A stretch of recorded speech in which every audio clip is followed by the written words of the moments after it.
Good morning, good afternoon, good evening, everybody, wherever you are. Welcome to the Vegan World 2026 Moonshot podcast. And today we are going to be talking about V-COP9, the Vegan Convergence of the Peoples, number 9. Now, V-COP9 was started because the Conference of the Parties at the UN refused to talk about animal agriculture. And they even serve meat and dairy in the cafeterias. So attending a COP convergence conference of the parties at the UN is like attending a convention of medical doctors who are chain smokers, and but their task is to deal with cancer. So it is. I mean, it's absolutely farcical what's going on at the UN, and this is why we said we have to start something that is serious, that is actually talking about how to address climate change and heal the climate on the planet, and take into account every aspect of the problem, including our consumption of animals and animal products. And so we have been organizing these convergence of the part of the peoples. This is our ninth convergence. We organize it once every quarter, as opposed to once a year at the UN. And I'm joined today by two of the numerous organizers behind the scenes who have been working on this. There's Rebecca Allen and Tammy Hay. Welcome, and thank you so much for being here. Let me begin by asking you, Rebecca, um, why are you so involved with V-COP? And why do you come and, I mean, you've done it time and again, and you've spent so much time on this. What motivates you? Wow, Dr. Rao, I think it's the vision of hope and the opportunity to be a part of, well, as you have said, the greatest transformation in history. I mean, I feel so fortunate that I came across your video when you were speaking at the European Union, uh, Hmm. because that led to a greater understanding of what's possible. I was aware of the climate crisis, but wasn't aware of the great potential that we have for solving it. So yes, I'm involved in every way I can, and am inspired and uplifted by the people that work for this beautiful transformation. It's a joy. It's a joy to be with everybody working for this. Thank you. Thank you, Vijay. How about you, Tammy? I know you've also been putting so much effort into this. Mm, wow. You know, last when you Salesh came back from V-COP 26 and you said, it's just a catastrophe. They're not talking about the cow in the room, what you call vegan now. Hmm. They're not talking about animal agriculture and what a huge impact, the greatest impact it has on our planet and the ability to access a world of healing and peace, you know. And so we decided to call our convergence, our vegan convergence, our world, it used to be called World Vegan, Vegan World 2026, because that's where we're heading. But we decided to call it, instead of convergence of the parties, we decided to call it convergence of the peoples. And that's what really allows me to feel like I'm stepping into a place where people matter. It is not going to be the parties and the politics, where they're all tied up with corruption, a lot of them. Some of them have great intentions and they have to work against the stream. So here we are feeling so much energy and hope joining together. Just everyday people that have, some people have been doing this advocacy work for 60 years, the like another vegan grandmother, Judy Carmen, who wrote Homo Himsa, or I found out about uh, climate healers and Vegan World 2026 by joining Dr. Will Tuttle in a circle of compassionate people. talking about why veganism matters. And he said he was going to a Convergence on the weekend. And I'm like, where is it? Who is it? Who are they? And, Yeah. we're pretty much volunteers here doing what matters. And it matters greatly. And I remember Rebecca saying recently about how it's different than a lot of other conferences that have, world-renowned doctors, a lot from North America.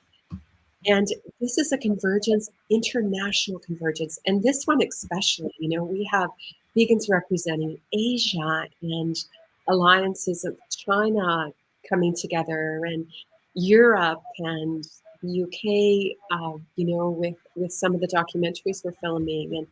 And I noticed as I was looking over the Trello board again, how there's so many people talking about the dairy industry, because a lot of people that go vegetarian, they think dairy is kind of benign. We're not really killing anything, but we're really bringing this to the forefront with all of the farmers that have become vegan and stopped dairy farming. And yes, there was some the milk documentary that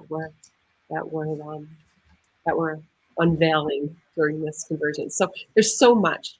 And they're just people that have come together and they're doing their part internationally, which is super exciting. So thank you. Right. Yeah. I mean, it's amazing what we are able to do with technology. Mm-hmm. When the UN is spending like 100 million pounds just for security, you know, whereas our budget is far smaller than that. And I feel like we are accomplishing way more than what I saw happening at the UN, over 12 days. I mean, they're just sitting there with ticker tapes of corporate sponsors going around them. And it's so farcical what's going on there. And I feel sorry for the people who are spending their time and their effort, because it's really a waste of time that happens there. Whereas I feel like every time I come to this convergence, I feel energized. And I feel like I've learned so much more from the people I'm listening to, because there is so much authenticity, when we put everything on the table. We Um, Yeah, because at the UN, I go listen to some talks, and I say, are these people not seeing the whole thing? What is happening here, right?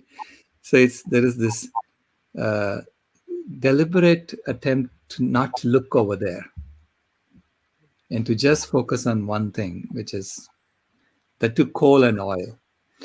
I even tell people, if you look at the system science, systems engineering solution for climate change, uh, you need to address natural gas first, because natural gas does not have the aerosol cooling attached to it, but it has methane leakage, it has CO2 emissions. So meaning everything is saying, among fossil fuels, address natural gas first, okay, and then we can deal with coal and oil. But the focus at the UN was the exact opposite. In fact, they want to focus on coal first. And you wonder, are these people not understanding engineering, or what's going on? It's just that, the corporate influence is so great, and they're and I think they're trying to frame it in a way that makes people powerless. So that we are not taking action, this the simplest action that we could be taking. And of course, it starts with what's on our plate, right? Yeah. And I'm so glad that you brought up the dairy issue, Tammy, because I think the focus at this convergence on dairy, especially on the first day, uh, Mm-hmm. puts it front and center, because that is the key to addressing climate change, the key to addressing the transformation that needs to happen. Because if we get rid of dairy, the whole thing collapses. You know, this is why Joe Biden uh, is has authorized this Discover Dairy program in schools. I mean, starting August of 2021. Because they know that dairy is dying. I mean, dairy is dying. It is the dairy consumption per capita has gone down by 40% in the U.S. Okay, so they're desperately trying to prop it up by uh, convincing school children that they need to drink it, even though everybody knows it's a very racist act. Because promoting dairy in schools, uh, knowing that children of color are going to be badly affected by that, by consuming that, because they cannot even digest it. It is deliberately making children of color not read or not get educated as well as those who can tolerate dairy, which happens to be European children. I mean, it not that I don't know if there is a conscious thinking that goes on behind this, or is this unconscious bias that goes on? But it's just baffling to me that dairy is still being promoted. Mm. And but I think we need to, this is why I say we need to bring that out and tell people, no, we know what you're up to, and we don't like it, and you need to stop. We have talked about subsidies for a long time. I remember it was 2013, maybe 11, when I started understanding how farm subsidies were so significant. Mhm. But to continue to support the dairy industry as people are learning about the horrors of it and the alternatives that we have. Mhm. I remember it was a few years ago when I learned that 72% on the dollar uh, that dairies get is from subsidies, is from we're paying that 72% of every dollar they earn. And I bet that has gone up, especially since Biden has given them more money. It doesn't Right. make any sense at all. Right. I mean, it's not just support. I mean, it's not just continuing the support that they had, but it's adding more to the kitty, and he's adding another $1 billion in subsidies to the meat industry. And it's like, it's just mind-boggling that they're able to get away with it at this time, knowing what we know. Um, but it is the reason I think they are focusing on dairy, and the reason we are focusing on dairy is because that's where the battle is. That is the front lines of the battle on whether or not we have a thriving world or a destroyed world. And I don't understand why they want to destroy the world. It's just doesn't it doesn't compute to me because they're living on the same planet. Mm. Is that because another layer of consciousness is happening? Why is it that dairy is so crucial? I think people would have thought meat. If we can get people to stop eating meat, but Right. is it is this secretions, this taking of the babies from the mothers? Um, what are your thoughts on that? Yeah, it is. Dairy is crucial because dairy is the one thing that supports every other industry. So as soon as you say dairy is essential and you need to consume that, or it's good for you, and all these stories that they tell you, even though 65% of the people in the world cannot even digest it, and it's normal not to be able to digest it. Why? Because every mammal, as soon as they grow out of infancy, they they lose the ability to digest lactose, because that's how you wean from your mother, right? And the protein molecule in dairy is made to make a calf massive in a very short period of time. Right. And maybe 65% of the population can't digest the lactose, but 100% can't digest the casein. Yeah, that's a And very good point. Thank you. casein is 100% addictive. And that is, it's a very, very, very addictive substance. And, you know, a fellow grandmother, we have a vegan grandmother group in Vegan World 2026. And a fellow grandmother, Judy Carmen, said in her latest book, Homo Ahimsa, it's hard to look. And I'm thinking that dairy is probably the cruelest industry. So it seems to be in this beautiful cycle of change that we're in. In every cycle of change, there's the cycle of chaos. And that's what we're in. People are like, ah. But the chaos is only because it's hard to look. It's hard to look at how cruel the dairy industry is, how much it creates suffering and issues. And in all fairness, you know, it's challenging because so many people haven't looked. They haven't looked. They've looked at the animals suffering in cages, but some people just have not looked deep enough. And, you know, I was saying to my grandson yesterday, who asked for a piece of cheese because he's not vegan yet. And so I brought it to the personal. I said, you know how your ears always get plugged up, Phoenix, and sometimes they hurt? Well, Oma couldn't digest any dairy when I was a little girl. And I had ear infections all the time, and I cried and cried and cried. And then they had to put me on antibiotics all the time. And so that's why I probably got sick with Crohn's, because the research shows that a dairy allergy when you're young can create a bowel disease when you're older. So he's like, I think I feel my ears plugging now. So it's like no one can digest dairy. Right. It's not made for us. It's not. And it is the cruelest industry. And so I'm so excited that our Convergence on the 30th and the 1st is bringing this to the forefront and center.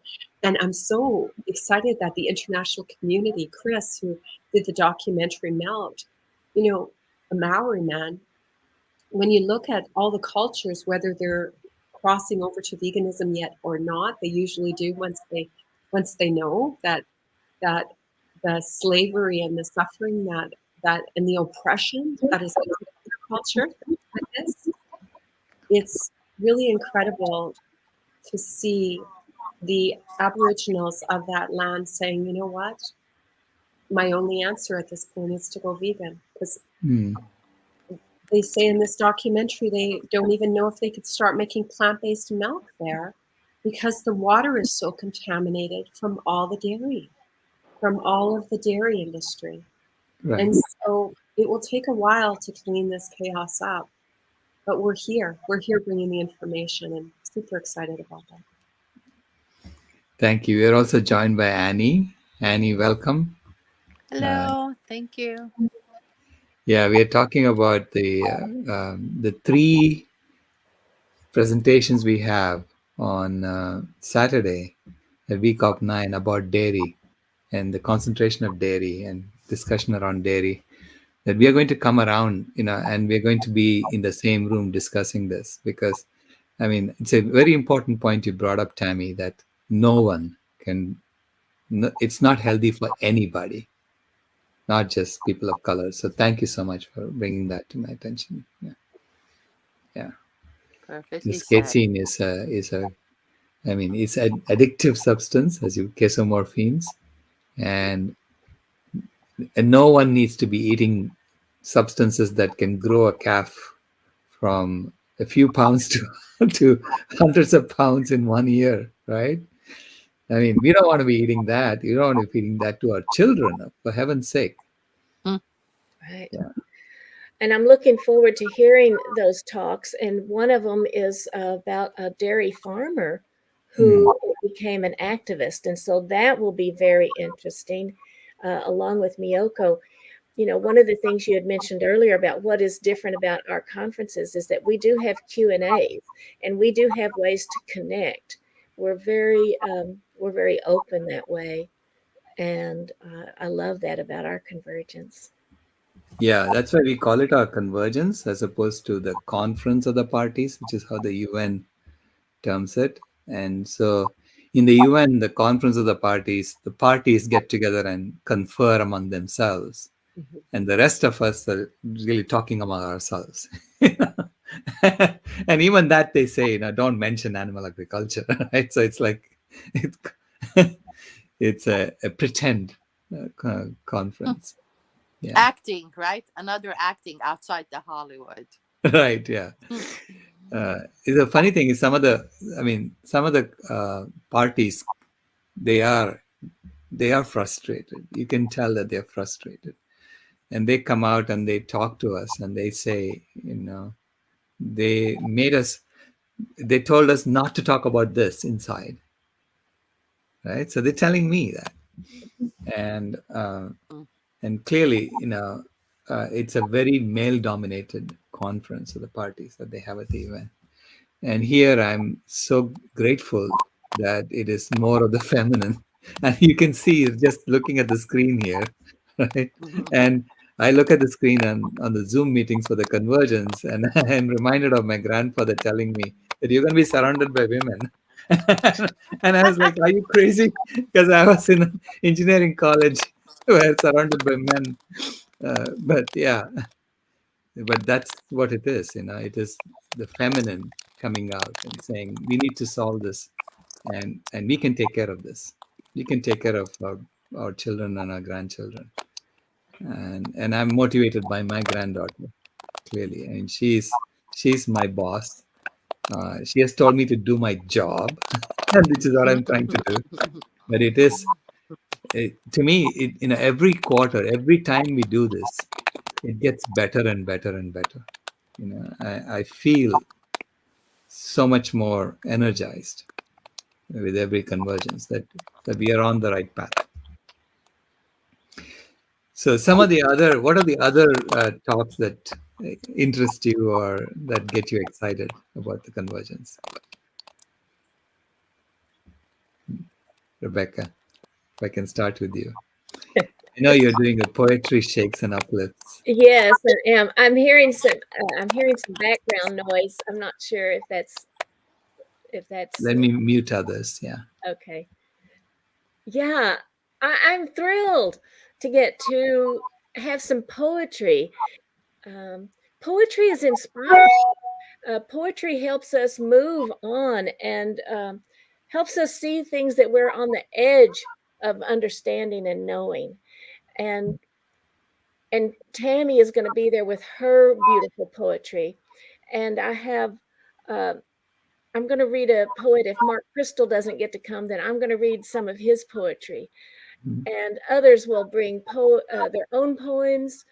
Mhm. It will be wonderful to hear from vegans some of their poetry. So yes, I'm really really excited about that. There's so many things. We're going to get to hear from Wayne about legalities and Mhm. animal rights. I mean, so much. Those are just two. I'll let others talk about what they're interested in. But yeah, I'm very excited about this. Tammy, um, I Well, know the just grandmothers are going to be very active at this convergence. yes, yes. So, first of all, the first thing that comes to me is the great international presence that we have. The alliances from all over. Um, that's really exciting. And the grandmothers have started gathering. There's going to be over 1 million of us vegan grandmothers. And we're going to be interviewing a very long time vegan, Freya, who started the American Vegan Society. And so she's been a vegan for over 60 years.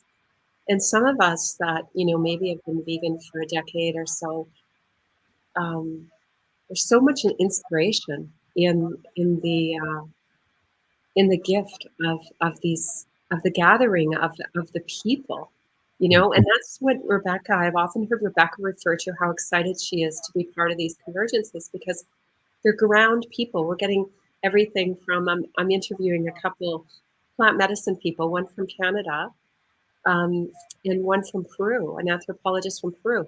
And they're taught one woman, she lived off foraged food when she was very hungry in the 70s. She was a biologist, or still is a biologist, Barbara. Mhm.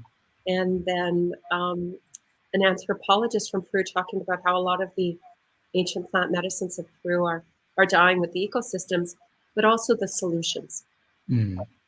So this what I love about our convergence more than anything is that we're not just saying, here's the bad news. We're saying we don't have to, most technologies that are going to start to minimize our natural gases and our oil and our coal, they take time. It takes time to replace these. To go vegan doesn't take any time.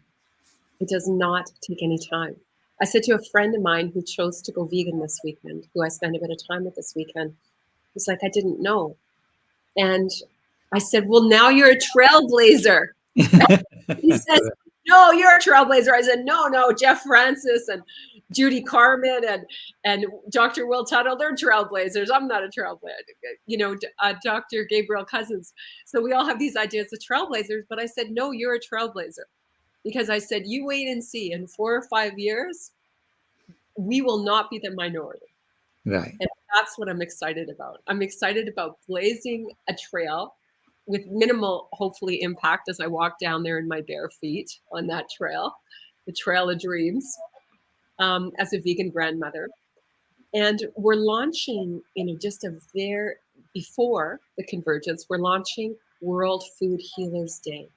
And we are going to show, be ready for the launch, that if we can feed the world one day, everyone in the world has food one day, whole food, plant-based, real food in this unity stew, we can feed the world every day. And that is our radical, which isn't really very radical because we have enough food to feed the world 10 times over. We went plant-based, plenty of food. But making this radical statement instead of, the starving children, the starving people, that we can stop this now.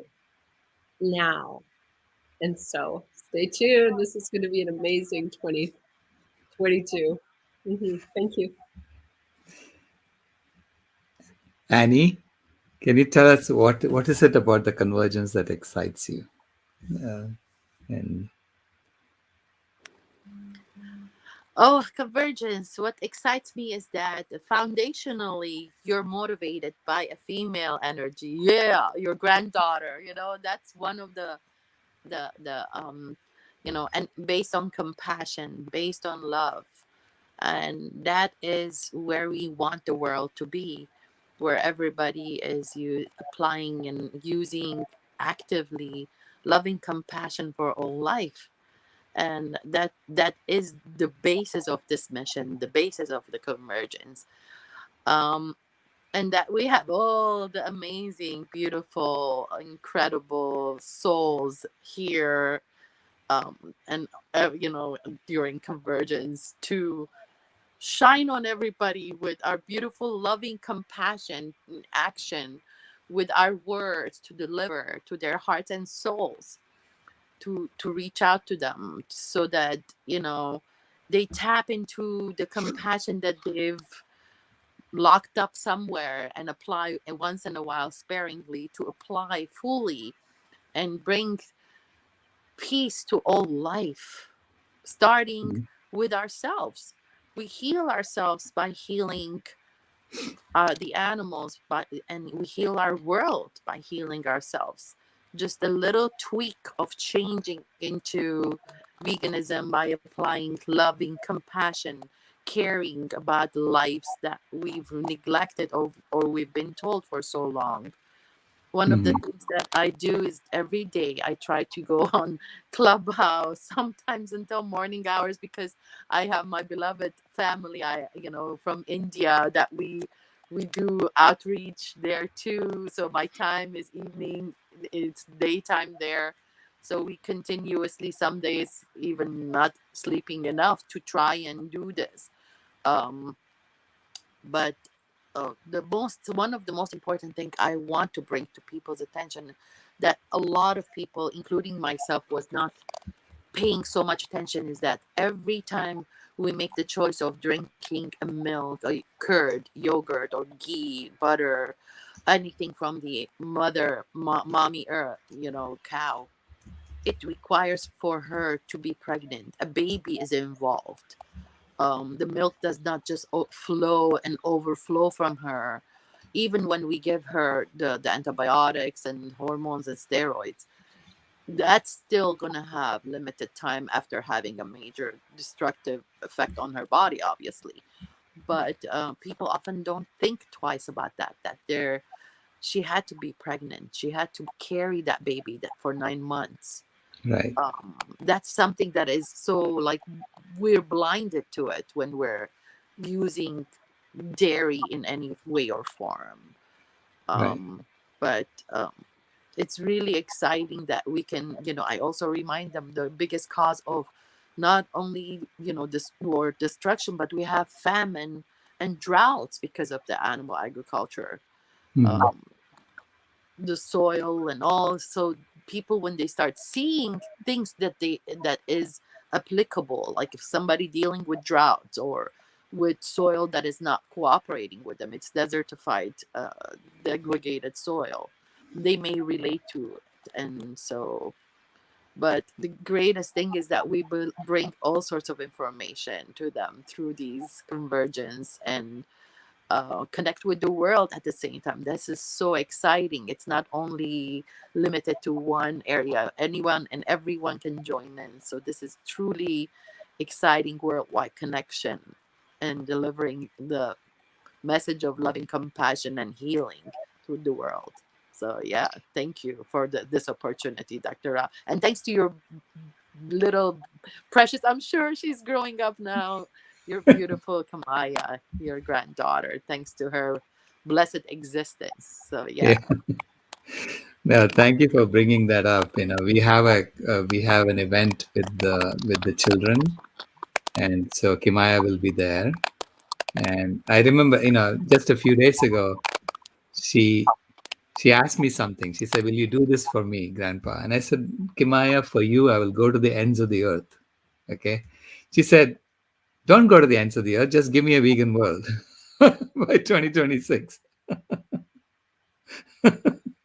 So just That's stay here so and do precious, that. sweetheart. She said that again. How Yeah, she said beautiful. that again. Oh, Yeah. give her a big hug and kiss from me. I love her. Precious, precious angel. Well, the powerful thing about that statement is that these young beings, she's kind of halfway there, into adulthood, but Mhm. they know everything's possible. And it would seem to the majority of the people in the world, or the parties, maybe the majority of the parties in the world, that would seem like going to the end of the earth. Right. But to the peoples, we know it's possible because we've seen people transition really quickly, and we've Right. seen communities transition quickly. So to them, that doesn't seem like the end of the earth. But to the majority of the people imagining a vegan world, they just can't. The majority of adults, they can't imagine it. They can't imagine it. So Right. I wanted to say that we met somebody again last night, Selvi, who went vegan overnight, and more people can do that once they see they don't want to be a part of the cruelty, and children especially understand this, and that makes me want to give a shout out to um, Margot Curry and Amy Jean Davis. They're going to be speaking about raising vegan children, and so they're going to Mhm. be things for parents, and then we have somebody from Universal Meals from PCRM that will be there. So we have a lot of a range of things. And if we don't cover one thing, this convergence, we've covered them in other convergences. We've had so many different aspects of this one transition available. Yeah, we have all of the talks from the previous convergences available on our Trello board, so you can go and look it up. In fact, I'll put it in the chat. It is, to me, it's a compilation, or rather a record of everything that we have done. Because everything we do is open source. It's free to the public, and anyone can come and see what we are up to and join us. The registration is very simple. Just go to climatehealers.org. You'll see a button and you can click on that and register, or here is the direct link.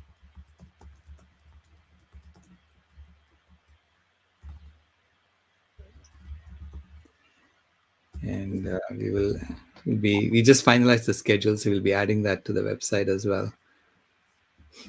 Yeah. So this, I mean, as the people behind the scenes and working so hard to make this happen, uh, are you feeling better about this process as time progresses, or is there more chaos happening? Well, we keep learning, but it keeps getting easier, and there are always challenges, Mhm. but encouraging, yes, and bringing new people into the process, and Mhm. inspiring. How can you not be inspired? Oh my gosh, we've got Chip now with us, and more and more people joining in. I know Paige couldn't be here, and because so many of us are also working on other projects. Mhm. Right. But yeah, it's a thrilling group to be working with. Yeah, I'm so grateful to be among you. Go ahead, Tammy. Well, I'm just saying that's a really good point, Rebecca. I just bring a little bit of background noise with Danny here. Um, I'm really grateful for you mentioning that because it's not only our and I don't mean only, but it's not only the people that we're bringing in to this convergence of the people, but it's also all of these people are working really, really hard in their own areas, and most of this is volunteer work. So one of the vegan grandmothers, Beth Love, she's has a whole foundation called Eat for the Earth, and she's not going to be part of this convergence um, physically. We're always joined energetically because she's off doing this and helping people understand about their personal health. So we're eating for the earth, but we're also personally upgrading ourselves. And the really incredible thing about what we just shared is that the one thing we're continually upgrading is our own personal health. So we have the stamina and the joy to go forward. And that's one of the things I want to bring forward a little bit. And hopefully we're going to do a couple podcasts before the end of the month. But I would like to share with everyone a supported 7-day spring cleanse because we all have felt the upgrade of going plant-based, and then there's deeper ways to do that, to go into a deeper level of hydration and to start to bring that to the earth, because the earth lends herself to spring cleansing. The dandelions come everywhere as their plant medicine. When the bears come out of hibernation, long before there's berries available and other food, they're devouring the dandelions to stimulate their liver, the bile duct, the liver. So we're going to talk a little bit about a spring cleanse and ask everyone to join us at whatever level they want to do that. Because by keeping our own, it's not just about being the sacrificial lamb anymore. We're not going to do that. The beautiful thing, as I say in my first book that I wrote, when I healed my own gut going plant-based and mostly raw and very hydrating food and electron-rich food, is that we're also supporting the earth. So the book Mm. Earth Rat is the earth we eat from and partake in and support is exactly what's going to show up in our gut. We hear a lot about gut health, and we are a representation of that earth right here in our belly, in the diversity of our microbes, in Mm. in the diversity of the level that we can access the healing microbes of the earth is the level of peace and purpose that we're going to feel. So I'm excited about bringing that forward that last week before the convergence and inviting everybody to come in to do a little bit of a spring cleanse, and we can talk about different levels of that. And maybe we're going to do that over this podcast over the next week after Earth Day. Every day's Earth Day. Thank you. Yeah, definitely. I would love to, I mean, that would be a great beginning to the convergence this for spring. And Right. also with the World Food Healers Day announcement that's going to happen over the weekend. Mhm. So stay tuned. Next week, we are going to be talking about World Food Healers Day. And then it's going to be all World Food Healers Day for a long time until we get it done. So, Yes. and I'm just so amazed at how many organizations have joined. Mm. as co-conveners. I'm just grateful to the community for coming together around that. So we're going to be announcing that we have over 75 organizations at the moment who have Wow, joined. that's so great. Yeah. At this convergence, there are a couple more people, there are a lot of more people that we could mention, but we have somebody from the European Union Parliament from Hmm. Poland, Celia Dr. Spurek. Sylvia Spurek. Uh-huh. Celia Spurek is going to be there and give us another perspective about what we're eating and how that's related uh, to climate. Probably is what she's going to talk about. We'll see. She's going to be talking about agricultural policies at the European Union and how it is backwards and what we can do about it, and how to put pressure on our parliamentarians to actually take care of the problems as opposed to making things worse. Okay. So, yeah. So because you know, on the one hand, we have the war in Ukraine. That is basically Ukraine is the breadbasket for Europe. So there's a lot of grains that are being destroyed in the war in Ukraine, and then simultaneously, so they're saying, oh, there'll be a lot of hunger as a result of that war in Ukraine, and simultaneously they're still continuing to promote animal agriculture. It's like, what? Which use those grains. Yeah, because basically those grains, I mean, the grains, they're saying it's a priority to feed the grains to the animals and let people starve. That's what they're doing in their policies. Mm. And so we clearly have to say, we are seeing through this now, and we need you to wake up and snap out of it. Mhm. That's not what we sent you up there to do. Same with what we have to do here in the US with Joe Biden. Tell him, snap out of it. Don't keep the Discover Dairy program and adopt a cow and all this nonsense in schools. I mean, what the heck? When Mayor Adams at the same time is offering whole food plant-based meals in schools every week. So why can't you be like Mayor Adams, right? That's what we should be asking Joe Biden. Be like Mayor Adams. Yep. Do the right thing. Do the Yeah. right thing. Do the right thing for the people that you're representing, right? Because we send our leaders up there thinking that they're going to take care of us. We didn't send them up there saying, "Go, please kill us." You know? No Mhm. one does that, right? No one has voted for someone saying, "Please kill us," right? So, and Right. it is, yeah. So it's telling the leaders, we know what you're up to, we know what's going on, and we are seeing through the deceptions, and we would like you to stop. Right. And Okay. that's Glenn Mercer is going to be there, and that's the title of his book, Food is Climate. And he wants some people to wake up. Al Gore, um, who else? Bill Gates, Yeah. And Paul that's Hawken. Yeah. Paul Hawkins, right? Let's Mhm. let's be honest here. Yeah. It's his talk is going to be is titled "A Convenient Truth," Mhm. Mhm. as opposed to an inconvenient truth. Because an inconvenient truth is AIT. We know that it's always they used to tell us AIT, AIT, and we knew what they meant, right? In the Climate Reality Project. And so Glenn's talk is titled "A Convenient Truth," which is ACT, which Mhm. says act, act, act.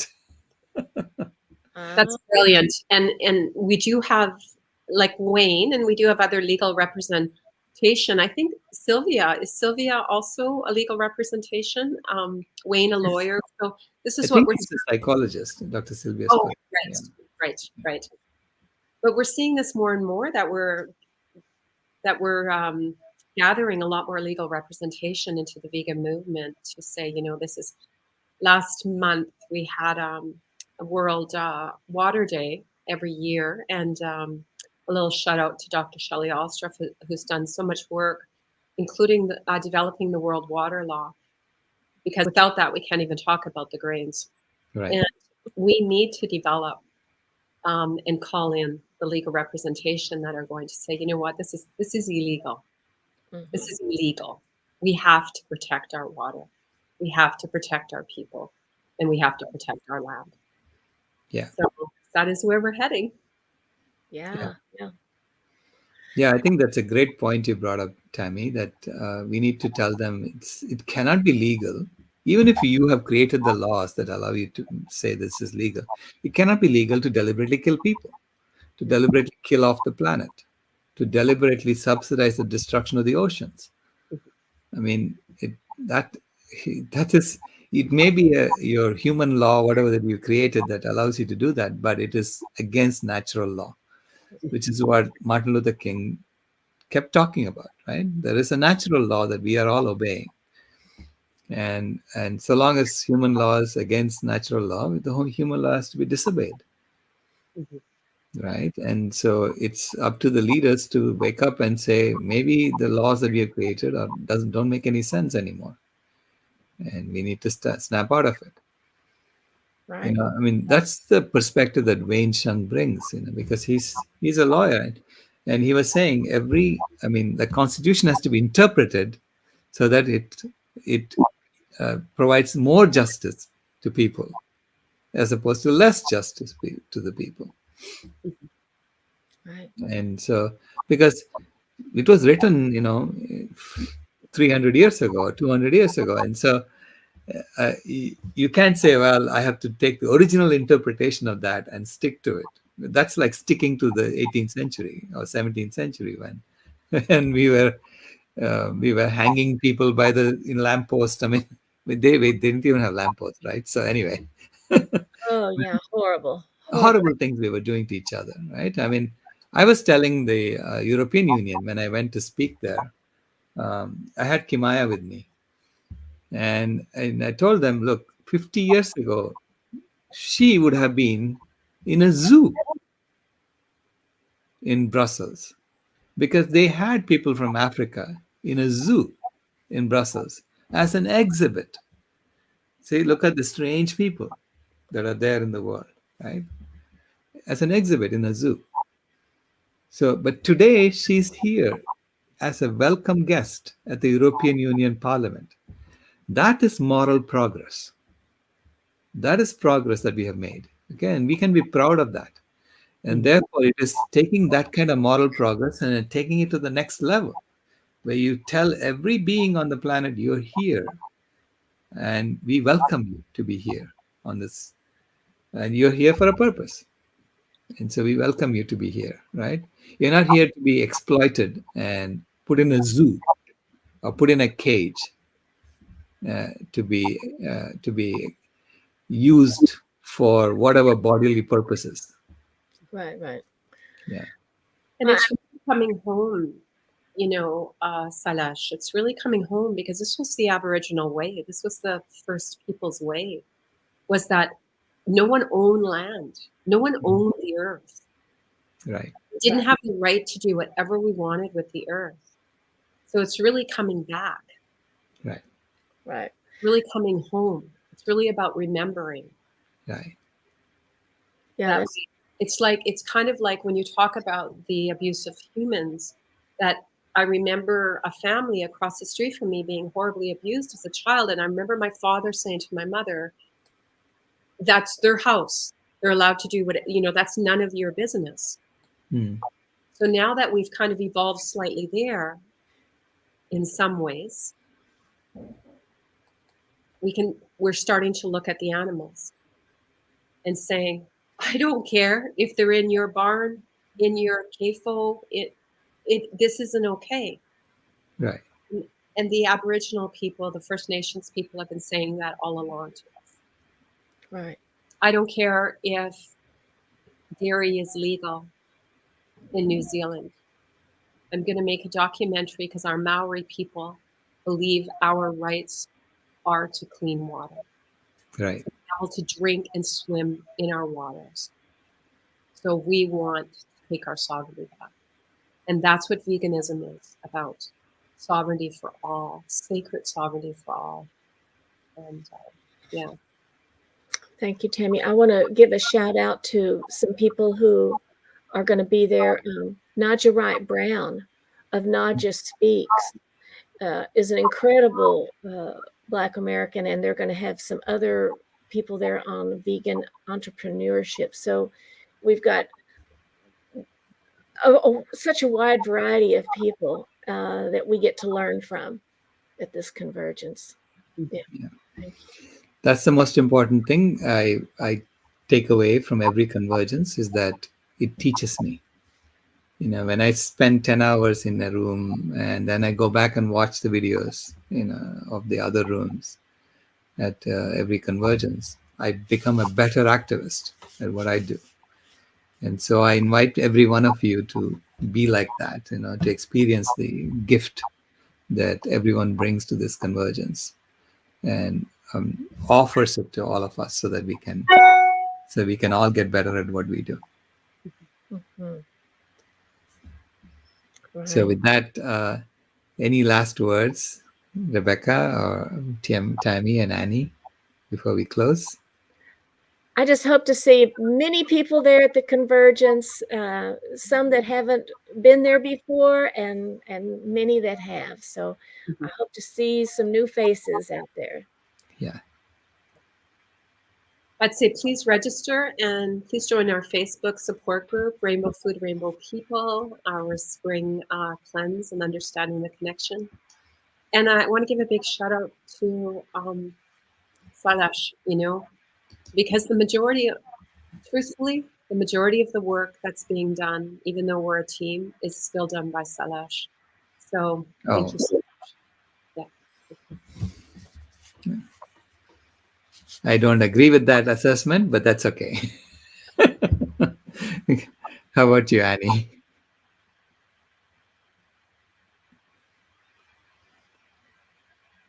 You're muted.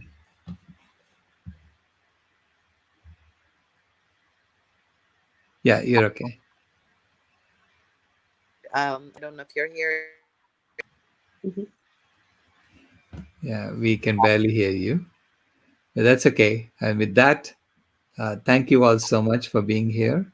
It's my honor and a privilege to work with all of you. And we are really looking forward to this convergence. And just like every other convergence before this, we've always had more and more people registering. So I don't think that's going to change. So please register and join us. And let's make this the best convergence ever. Thank you.